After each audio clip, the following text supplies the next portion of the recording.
السلام عليكم ورحمة الله وبركاته. ازيكم عاملين ايه؟ يا رب تكونوا بخير. النهاردة يا جماعة حابب اتكلم معاكم في موضوع يمكن كنت بتكلم فيه مع احد الاصدقاء يعني. والموضوع ده يمكن منتشر في المجتمعات العربية يعني.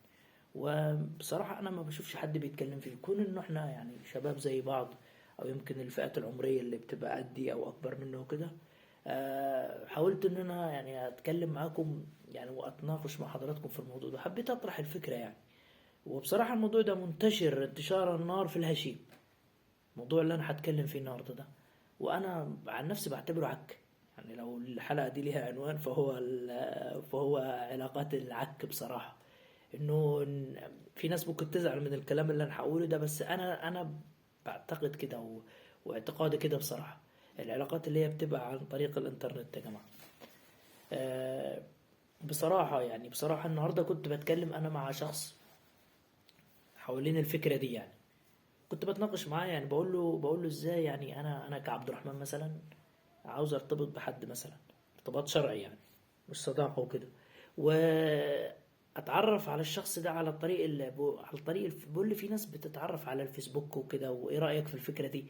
آه، بعيدا عن انه الفكرة دي اصلا هي طبعا يعني انا الحمد لله رب العالمين تربيتي كده.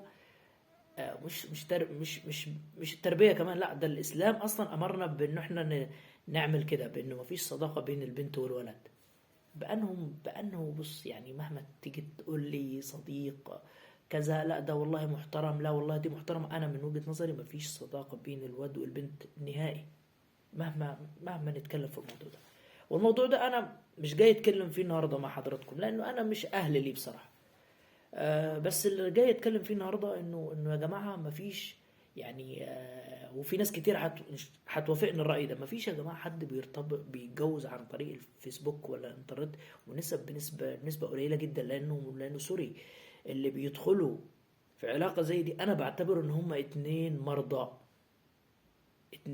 مرضى بيتشافوا على حساب بعضهم البعض.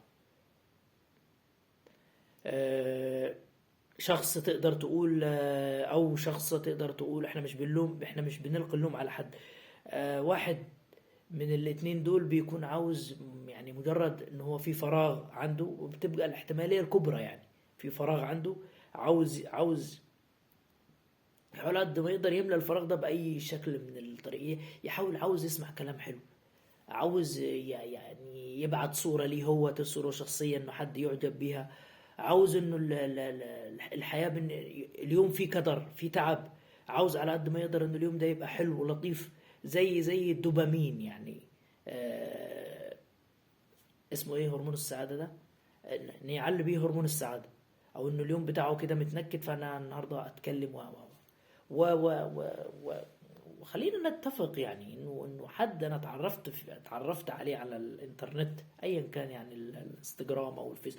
انا مش بقول يا جماعه يعني انا دي وجهه نظري، وانا بعرض الفكره وحضراتكم انتوا احرار يعني. واللي شايف انه العلاقه على الفيسبوك او على الانستجرام او على اي تواصل اجتماعي شايف انه صح، خلاص يا عم براحتك. انا بقول اللي انا حاسه، وانا يعني وبحذر بصراحه على اللي انا شفته، مش من الشباب بس، عشان ما نلقيش اللوم على الشباب يا جماعه ونقول الشباب ان هم بيضحكوا على البنات. ولا انا بدي النصيحه للاتنين، فكل واحد يخلي باله. انت اخدت الكلام ده يعني والله جزاك الله خير، ما اخدتش بيه برضه ورميته عرض الحائط برضه جزاك الله خير. بس انا بقول لك الحاله اللي معظمنا عايشينها.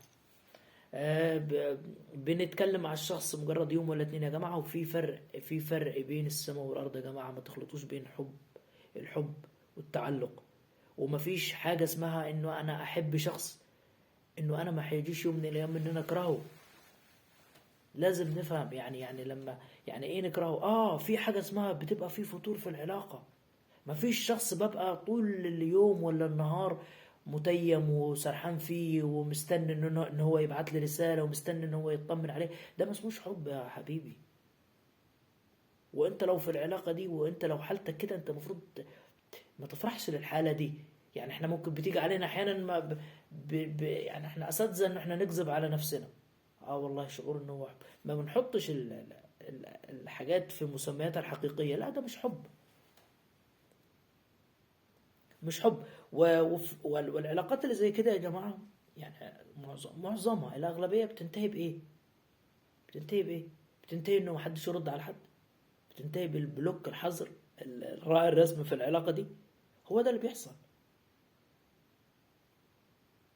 علاقة صحية يا جماعة، ده من شروط العلاقات الصحية أصلا، إنه تبقى في النور، متشافة،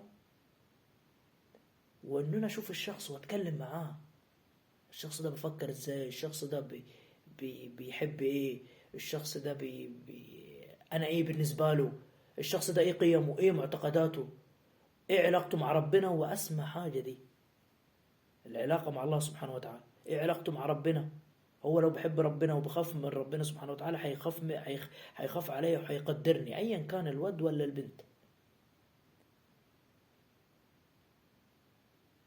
طيب كان بيكلمني صديق ليا، بيقول لي انه الشاب مثلا لما يتكلم على يرسل البنت مثلا ويتكلم معاها، ويقول لها والله انا مثلا معجب بيك وكذا وكذا وكذا، تيجي مثلا وللامانه يا جماعه انا مش مع البنات يعني، بس انا بديهم حته كده، لانه معظمهم بيبقى صادق في الناحيه دي.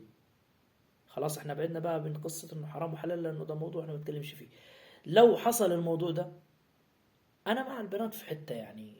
ونصيحه من اخ للشباب، يعني لو انت مش قادر ان انت تكمل، يعني امشي، امشي بالتي احسن، او وضح الموضوع في الاصل. انا بتكلم كايه، لو انت عندك آه، معتقداتك مثلا، انت ما بتقول انه في صداقة وفي زمالة وكده، وضح من الاول. لانه لما واحد كان صاحبي كان بيقول لي، لما البنت بتيجي تكلم شاب مثلا وتقول له والله احنا كذا كذا، الشاب هنا بيطلع بعذر، لانه هو للامانه في مدخل خبيث هنا يا جماعه، بيدخل بيه الشخص. آه، ما بيبقاش في نيته الزواج، خلينا نتفق، ما بيبقاش. وفي ناس كتيره، بنات كتيره ضاعت بالشكل ده يعني. ما بيبقاش نيته ان هو يعني يدخل ان هو يرتبط ولا كده، لا. طبعا احنا عارفين الانسان اللي عاوز يتجوز وكده بيدخل البيت من بابه، ده امر مفروغ منه، بس المفروض احنا نصحى، احنا نفهم. لازم اشغل وقت فراغي، لانه أنا الوقت الفراغ بالنسبه لي لما يبقى مهدر، ما اعرفش اشغل وقتي واعرفش استخدمه، ممكن اروح بيه لحته تانية. الصدمات والمشاعر اللي احنا بنعدي بيها برضو ممكن اروح بيها لحته تانية.